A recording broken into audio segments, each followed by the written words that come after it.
നമസ്കാരം, എൻ്റെ പേര് സോണി. ബൊട്ടിക് ടിപ്സിൻ്റെ 38ാമത്തെ പാർട്ടാണിത്. ഇന്നത്തെ നമ്മുടെ ടോപ്പിക്ക് സോഫ്റ്റ്വെയർ ട്രെയിനിങ്ങിൽ നമ്മൾ എന്തൊക്കെ ടോപ്പിക്സാണ് കവർ ചെയ്യുന്നത് എന്നുള്ളതാണ്.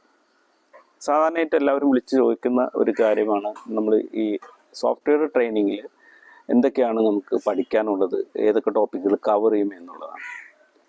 കമ്പ്യൂട്ടറൈസ്ഡ് എംബ്രോയിഡറിയിൽ സോഫ്റ്റ്വെയർ ട്രെയിനിങ് എന്ന് പറഞ്ഞാൽ ഒരിക്കലും ഒരു സോഫ്റ്റ്വെയർ മാത്രം ഒതുങ്ങുന്ന ഒന്നല്ല. അതിൽ ഒരുപാട് പ്രാക്ടിക്കൽസ് കൂടെ ഇൻക്ലൂഡഡ് ആണ്. എങ്കിൽ മാത്രമേ നമുക്ക് ശരിയായ രീതിയിൽ അതൊരു തൊഴിൽ മേഖലയായിട്ട് നമുക്ക് ഉപയോഗിക്കാൻ സാധിക്കുകയുള്ളൂ. അതുപോലെ തന്നെ എംബ്രോയിഡറി ഡിസൈനിങ്ങിൽ മെഷീനുകൾക്കനുസരിച്ചും നമുക്ക് ഒരുപാട് ടോപ്പിക്കുകൾ നമുക്ക് ഇതിൽ കവർ ചെയ്യാനുണ്ട്. പ്രധാനമായിട്ടും നമ്മൾ കവർ ചെയ്യുന്ന ടോപ്പിക്കുകൾ എന്തെന്നാൽ, അതായത് ആദ്യം തന്നെ ഡിസൈന് ഡെപ്തിൽ മനസ്സിലാക്കുക. ഓരോ മെഷീനുകൾക്കനുസരിച്ചും വ്യത്യസ്തമായ ഡിസൈൻ ഫോർമാറ്റുകളുണ്ട്. അതുപോലെ തന്നെ അത് നമുക്ക് എങ്ങനെ നമുക്ക് ഡിസൈനുകളിൽ എന്തെല്ലാം ആണ് ഡിസൈനിൽ അടങ്ങിയിട്ടുള്ളത്, അതിനനുസരിച്ച് നമുക്ക് കൂടുതൽ പുതിയ ഡിസൈൻസ് ക്രിയേറ്റ് ചെയ്യാനും അതിനുള്ള ഒരു നോളജ് കിട്ടണമെങ്കിൽ ഒരു ഡിസൈൻ ഡെപ്തിൽ മനസ്സിലാക്കണം. അതിനുള്ള ടോപ്പിക്കുകൾ ഉണ്ടാവും. അതുപോലെ തന്നെ എംബ്രോയിഡറി ഡിസൈൻ റീസൈസിങ്, എക്സിസ്റ്റിംഗ് ഡിസൈനിൽ നിന്ന് എങ്ങനെ നമുക്ക് കട്ട് ചെയ്ത് ഒരു ഡിസൈനെ മാറ്റാം, ആ ഒരു ഡിസൈനെ കട്ട് ചെയ്ത് മാറ്റിയാൽ തന്നെ അതിൽ നിന്ന് എങ്ങനെ പുതിയ ഡിസൈൻ ക്രിയേറ്റ് ചെയ്യാം. അതുപോലെ തന്നെ എംബ്രോയിഡറിയുടെ ത്രെഡിൻ്റെ കാറ്റലോഗ്സ്, ഇൻ്റർനാഷണൽ ലെവലിലുള്ള കാറ്റലോഗ്സ്, അതുപോലെ നമുക്ക് എങ്ങനെ കാറ്റലോഗ് ക്രിയേറ്റ് ചെയ്യാം, ഈ കാറ്റലോഗിനനുസരിച്ച് അല്ലെങ്കിൽ അതിൻ്റെ കളർ കോമ്പിനേഷൻ അനുസരിച്ച് നമുക്ക് ഡിസൈനെ എങ്ങനെ സെറ്റ് ചെയ്യാം. ഡിസൈനിൽ ഒരിക്കലും നമ്മൾ ഒരു ഡിസൈൻ ചെയ്യുന്നതിന് മുമ്പ് തന്നെ അതിൻ്റെ ഒരു പ്രിവ്യൂ നമുക്ക് കാണണം. അതിന് പ്രോപ്പറായിട്ടുള്ള അതിന് ചേരുന്ന രീതിയിൽ, അല്ലെങ്കിൽ നമ്മുടെ ക്ലോത്തിന് ഫാബ്രിക്കിന് ചേരുന്ന രീതിയിലുള്ള ഒരു കളർ കോമ്പിനേഷൻ എങ്ങനെ കൊടുക്കാം, അതേ കളറിനനുസരിച്ചുള്ള അതേ ത്രെഡ് നമുക്ക് അത് എടുക്കാം, ഇങ്ങനെയുള്ള ആ കാറ്റലോഗ് റിലേറ്റ് ചെയ്തിട്ടുള്ള ട്രെയിനിങ് ഇതിൻ്റെ ഭാഗമായിട്ടുണ്ടായിരിക്കും. അതുപോലെ തന്നെ വളരെ ഇമ്പോർട്ടൻ്റ് ആയിട്ടുള്ള ഒരു കാര്യമാണ് നമുക്കൊരു ഡിസൈൻ സ്പ്ലിറ്റിങ്, അതായത് മൾട്ടി ഹൂപ്പിംഗ് എന്നുള്ള രീതിയിൽ. ഇപ്പോൾ ചെറിയ മെഷീൻസൊക്കെ ഉപയോഗിക്കുന്ന ആൾക്കാർക്കാണെങ്കിൽ ഒരു വലിയ ഡിസൈൻ അവരുടെ ഫ്രെയിം സൈസിന് കൊള്ളാതെ വരിക, എന്നാൽ അതേ ഡിസൈൻ നമുക്ക് ഭംഗിയായിട്ട് അലൈൻമെൻറ്റ് ചെയ്യണമെങ്കിൽ മൾട്ടി ഹൂപ്പിംഗ് പോലെയുള്ള കാര്യങ്ങൾ, അത് ഡിസൈൻ സ്പ്ലിറ്റ് ചെയ്യുന്നു. ആ സ്പ്ലിറ്റ് ചെയ്യുമ്പോൾ നമുക്ക് ആ സ്പ്ലിറ്റ് ചെയ്യുന്ന ഡിസൈന് വലിയ അപാകത വരാത്ത രീതിയിൽ നമുക്ക് എങ്ങനെ ചെയ്യാം എന്നുള്ള രീതിയിലുള്ള ടോപ്പിക്സ് ഉണ്ട് നമ്മൾ ഒരു സോഫ്റ്റ്വെയർ ട്രെയിനിങ്ങിൽ നമ്മൾ ഉൾപ്പെടുത്തിയിട്ടുണ്ട്. അതുപോലെ തന്നെ കോമൺ ഇഷ്യൂസ് ആയിട്ട് വരുന്ന ത്രെഡ് ബ്രേക്കിങ്, നീഡിൽ ബ്രേക്കിങ്, അതുപോലെ ക്ലോത്ത് ഷ്രിങ്കിങ്, ഇങ്ങനെ നമുക്ക് വളരെ ഭംഗിയായിട്ടൊരു എംബ്രോയിഡറി പലപ്പോഴും നമ്മൾ ഫേസ് ചെയ്യുന്ന പ്രശ്നങ്ങളാണ്. നമ്മുടെ തുണി ചുളിഞ്ഞു പോവുക, എംബ്രോയിഡറി ചെയ്ത് കഴിയുമ്പോൾ തുണി ചുളിയുക, അതുപോലെ തന്നെ നീഡിൽ ബ്രേക്ക് ആവുക, അങ്ങനെ ഒരുപാട് ഒട്ടനവധി പ്രശ്നങ്ങൾ നമ്മൾ നേരിടുന്നതിനെ എങ്ങനെ റിസോൾവ് ചെയ്യാമെന്നുള്ള പ്രാക്ടിക്കലായിട്ടുള്ള ക്ലാസ്സുകൾ അത് നമ്മുടെ ഈ സോഫ്റ്റ്വെയർ ട്രെയിനിങ്ങിൽ നമ്മൾ ഉൾപ്പെടുത്തിയിട്ടുണ്ട്. നിലവിലുള്ള ഒരു ഡിസൈനിൽ നിന്ന് ഒരു ഡിസൈൻ നമുക്ക് ക്രിയേറ്റ് ചെയ്യുന്നത് മാത്രമല്ല, പുതുതായിട്ട് നമുക്ക് ഡിസൈൻസും നമുക്ക് ആവശ്യത്തിൽ നമുക്ക് ചെയ്യേണ്ടി വരും. അപ്പോൾ നമുക്കതിന് ടൂൾസുകൾ ഉപയോഗിച്ചിട്ട്, വ്യത്യസ്തമായ ടൂൾസുകൾ ഉപയോഗിച്ചിട്ട് എങ്ങനെ നമുക്ക് മനോഹരമായ ഡിസൈൻസ് ഉണ്ടാക്കാം എന്നുള്ള ട്രെയിനിങ്ങുകൾ നമുക്ക് ആവശ്യമാണ്.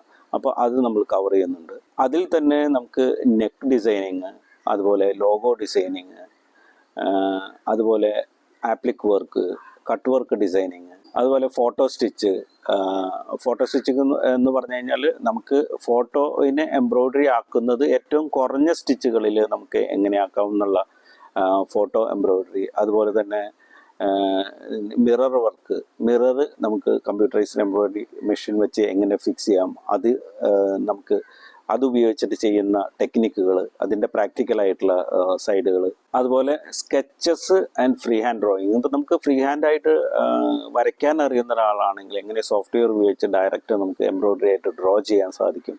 അതുപോലെ തന്നെ ഡിജിറ്റൽ ബോർഡുകൾ ഉപയോഗിച്ചിട്ട് നമുക്ക് എങ്ങനെ സ്കെച്ച് ചെയ്ത് മനോഹരമായ എംബ്രോയിഡറി ഡിസൈൻസ് ഉണ്ടാക്കാം, അത് സോഫ്റ്റ്വെയർ ഉപയോഗിച്ചാൽ എങ്ങനെ ചെയ്യാം, അതിൻ്റെ സോഫ്റ്റ്വെയർ പാർട്ടും അതിൻ്റെ പ്രാക്ടിക്കൽ ക്ലാസ്സുകളും ഉണ്ടായിരിക്കും. അതുപോലെ തന്നെ ഇപ്പോഴത്തെ ടച്ച് സ്ക്രീൻ കമ്പ്യൂട്ടറുകൾക്ക് അനുസൃതമായിട്ട് നമുക്ക് ഡിസൈൻസ് നമുക്ക് വേണമെങ്കിൽ വരച്ചുണ്ടാക്കാം, അത് എങ്ങനെ നമുക്ക് ചെയ്യാം സോഫ്റ്റ്വെയറിൽ. അതുപോലെ തന്നെ മനോഹരമായ ബോർഡർ ഡിസൈൻസ്, നമുക്കറിയാം ബോർഡർ ഡിസൈൻസ് എന്ന് പറഞ്ഞു കഴിഞ്ഞാൽ മനോഹരമായ ബോർഡറുകൾ നമുക്ക് എപ്പോഴും ഏതൊരു എംബ്രോയിഡറിയിൽ ഇപ്പോൾ സാരീസിലായാലും ബ്ലൗസിലായാലും ചുരിദാറിലായാലും ബോർഡർ നമുക്ക് എപ്പോഴും വരുന്നതാണ്. അപ്പോൾ നമ്മുടേതായ കസ്റ്റം ബോർഡറുകൾ എങ്ങനെ ക്രിയേറ്റ് ചെയ്യാം, അത് വ്യത്യസ്ത രീതിയിൽ ലൈൻ ബോർഡറുകളാവാം, തിക്നെസ് ഉള്ള ബോർഡറുകളാവാം. ഇനി നെക്ക് നമുക്ക് വർക്ക് ചെയ്യുമ്പോൾ ഒരു ബോർഡർ ഡിസൈൻ ഉണ്ടെങ്കിൽ നമുക്കതിനെ റിപ്പീറ്റഡ് ബോർഡറുകളാക്കി മാറ്റാം.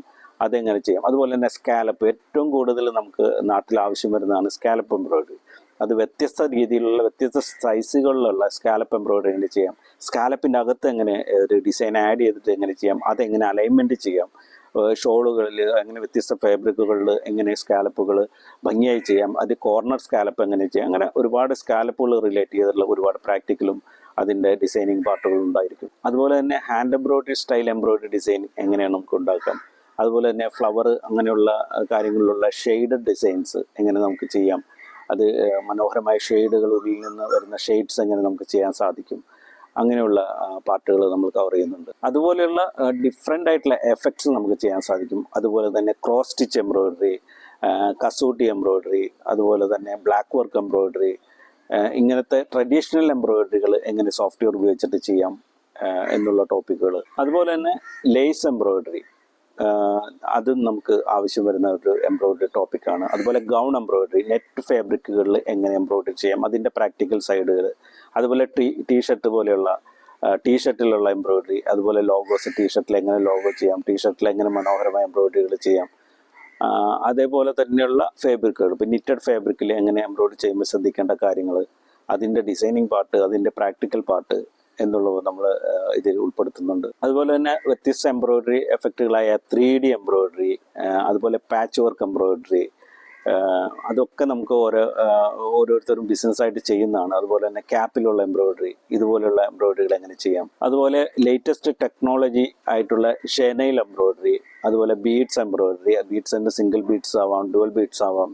അതേപോലെ തന്നെ നമ്മൾ ചെയിൻ സ്റ്റിച്ച് എംബ്രോയിഡറി, പിന്നെ നമ്മൾ ഏറ്റവും കൂടുതൽ ആളുകൾ ഉപയോഗിക്കുന്ന കോഡിങ്, അതുപോലെ തന്നെ നമ്മൾ സീക്വൻസുകൾ, വ്യത്യസ്ത സീക്വൻസിൻ്റെ എംബ്രോയിഡറി എങ്ങനെ ചെയ്യാം. അതേപോലെ തന്നെ ബോറിംഗ് നീഡിൽ ഉപയോഗിച്ചിട്ടുള്ള ബോറിംഗ് എംബ്രോയിഡറി, അതുപോലെയുള്ള നീഡിൽ ഉപയോഗിച്ചിട്ടുള്ള സ്പെഷ്യൽ മിറർ എംബ്രോയിഡറികൾ, അതുപോലെ തന്നെ മിററായിട്ടുള്ള ഷീറ്റുകൾ ഉപയോഗിച്ചിട്ടുള്ള എംബ്രോയിഡറി. ഇങ്ങനെ എംബ്രോയിഡറിക്ക് അതുപോലെ തന്നെ വാട്ടർ സോളുബിൾ ഉപയോഗിച്ചിട്ടുള്ള സ്പെഷ്യൽ എംബ്രോയിഡറികൾ. ഇങ്ങനെ എംബ്രോയിഡറിയുടെ ഏത് ടോപ്പിക്കുകളും നമുക്ക് പ്രാക്ടിക്കൽ ഉൾപ്പെടെയുള്ള ട്രെയിനിങ് പാർട്ട് നമ്മൾ പ്രൊവൈഡ് ചെയ്യുന്നുണ്ട്. പക്ഷേ ഈ ട്രെയിനിങ്ങുകളെല്ലാം നമ്മുടെ മെഷീനുകൾക്കും നമ്മുടെ സോഫ്റ്റ്വെയറുകൾക്കും അനുസരിച്ച് വ്യത്യസ്തമായിരിക്കും. കാരണം നമുക്ക് ഉപയോഗിക്കുന്ന മെഷീനുകളിൽ ഈ ഫീച്ചേഴ്സ് ഇല്ലെങ്കിൽ നമുക്ക് ഈ ട്രെയിനിങ് കൊണ്ട് നമുക്ക് കാര്യമില്ല. കാരണം നമ്മൾ ഉപയോഗിക്കുന്ന പ്രാക്ടിക്കൽസ് ഉൾപ്പെടെ ആയതുകൊണ്ട് നമുക്ക് തീർച്ചയായിട്ടും ഇത് മെഷീനിലും കൂടെ ചെയ്തു നോക്കാനുണ്ട്. അപ്പോൾ ഇങ്ങനെയൊക്കെയുള്ള പ്രധാന ടോപ്പിക്കുകളാണ് നമ്മൾ സോഫ്റ്റ്വെയറിൽ കവർ ചെയ്യുന്നത്.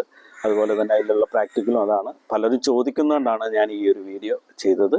ഇതിനെക്കുറിച്ച് കൂടുതൽ അറിയാൻ നമ്മുടെ ഫോൺ നമ്പർ ഉണ്ട്, ഞങ്ങളുടെ വെബ്സൈറ്റ് ഉണ്ട്. എല്ലാ കാര്യങ്ങളും നിങ്ങൾക്ക് നേരിട്ട് നമ്മളോട് ചോദിച്ച് മനസ്സിലാക്കാം. അപ്പോൾ ഇതുപോലെയുള്ള പുതിയ ടോപ്പിക്കുകളായിട്ട് ഇനി വരുന്നതായിരിക്കും. എൻ്റെ ഈ വീഡിയോ കണ്ടതിന് നന്ദി, നമസ്കാരം.